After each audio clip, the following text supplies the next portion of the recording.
تلفون كاغا بليدي هاي اوفر اكفر واتساب كاغمي واكا كفر فرا سكنا اكفر انت يدو هبرير waxay tanaagba kuma soo wacaysay say soo wacay naaga kuma soo wacan miya ma soo wacan ba naaga dariskeenna ma ku soo qaldamin wax igu soo qaldamo male mise waad qarisay say u qarna haye maxay tahay dawacitaan la'aantani anigu boorin noloshan oo kale boorin ma adaan ku haystay maxaa naag faraanay waxaan ku yiri naag raadinayo warka badan naga jooji sen ma ka jooji aniga inaan xaraaqan doonayaa inaan maseeraan rabo laakiin nolol boorin oo naag la sheekaysanaynin maseer sootii laga carari jiro guriga ku dubi jiray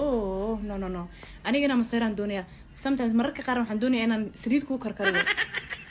saxad maxaa ku faraxsantaa markaan ku sameeyo inaan naag aad raadiso oo la sheekaysato maxaa nikriye waa kaanaysaa aka aywa raadin waxa raadi aywa raadina waxa rahan kaliya idin taagan ka waran bisinka wajibi waa raadina sheer hey afkaygaad ka sugaysaa ma run baad mooday soo had raadi ma dhihin waxaan ku lahaa run mooday afkaygaad ka sugaysay tijaabadii yarada run u qaatay maaha adiga hadda soo raadi ma dhihin haddaan ku durba ma iska raadin marka durba haddaan ku raadi ma raadinaysa adigana run baad u malayn naag baa meel kuu taagnayd war Soomaali maxamed aniga gabadha ayaa qaldan soo adi raadi ma dhihin waan ku dhilay inaan ku tijaabinayay inay naag ku diyaarsantahay laakiin inay ku diyaarsantahay waa arkay